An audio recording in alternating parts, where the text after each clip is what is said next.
Low carb weight loss and better health. Tired of everyone else looking so much thinner than you? Or maybe you simply don't have the kind of energy you used to, and you want it back. Everyone knows that diet is half of the key to the solution, but you want to know more, right? You've heard about low carb weight loss and you want to see if it's for you, so let's get started. First things first. While dieting is a great way to lose weight, you don't want to sacrifice your health. This is an important point, as many people believe that being thin means being healthy. If this were true, people wouldn't die of anorexia nervosa on a regular basis. To illustrate a more specific example, think of Bruce Lee. The great martial artist was not only thin, but he was also quite limber, muscular, and in a word, amazing at his athletic prowess. And yet he died, which shows that something within his body was not healthy. With that in mind, it's important to approach low-carb weight loss with both caution and a bit of knowledge. First, carbohydrates are not your enemy. Well, not all of them, at least. Potato chips are not exactly your friends, but watermelon, on the other side of the carbo coin, won't hurt you. A great consideration with low-carb weight loss is a goodly understanding of the glycemic index. In a nutshell, the glycemic index is a listing of all of the foods that you can imagine. This index of foods, which is easily found online, states gram for gram the number of sugars in a given food, and how that will affect your blood glucose blood-to-sugar ratio levels within 2 hours of consumption. Some carbohydrates, like those found in potato chips, break down quickly, virtually stunning your body with sugar. And a greater demand for insulin, of which a regular repeat of this demand can lead to diabetes and weight gain. Thus, a carbohydrate that breaks down more slowly is easier on your body and can aid in weight loss as well as the amelioration of overall health. So, while low-carb weight loss is feasible, don't deny yourself the good carbohydrates, either. How to easily achieve low-carb weight loss.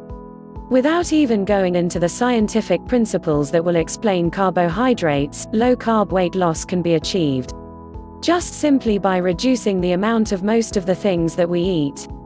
I am referring for one thing to the fact that you may have noticed at one time the USDA advised that eating 6 pieces of bread is the normal recommended daily value.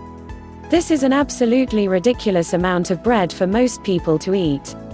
We have scientists running around in awe at the overwhelming amount of obesity in this country. These same scientists are the ones who advise eating all that bread. So, long story short, it doesn't take a medical degree to see that if you want to achieve low-carb weight loss, eat less bread. It is that simple. Okay, having said all that, we know reducing portions is a workable solution, not just with bread, but with other carbohydrates.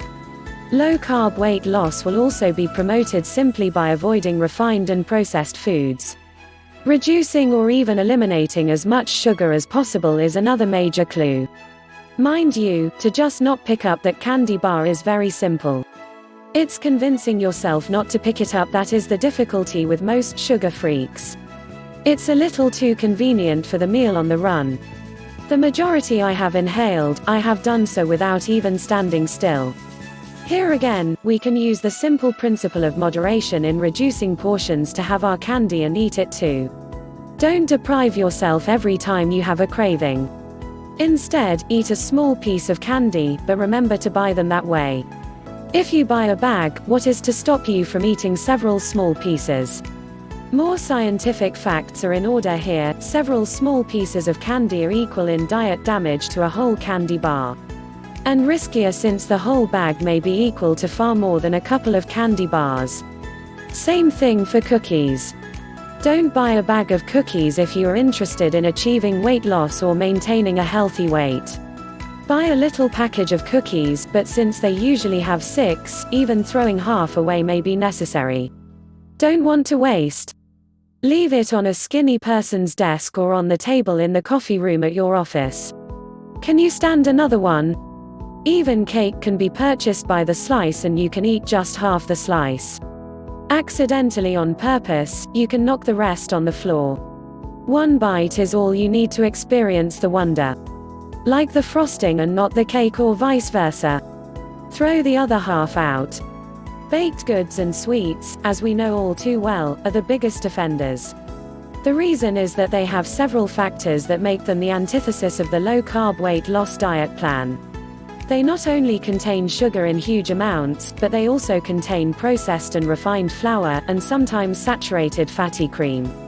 Plug your ears and say, steamed asparagus, while I mention how much I love things like these little dainties, obviously invented by the devil. Remember the old adage, you are what you eat, and never forget it also shows. Chocolate frosted cream puffs are to be eaten half and not worn, but you will. If you like this video, give this a thumbs up. Share this with your friends and don't forget to subscribe.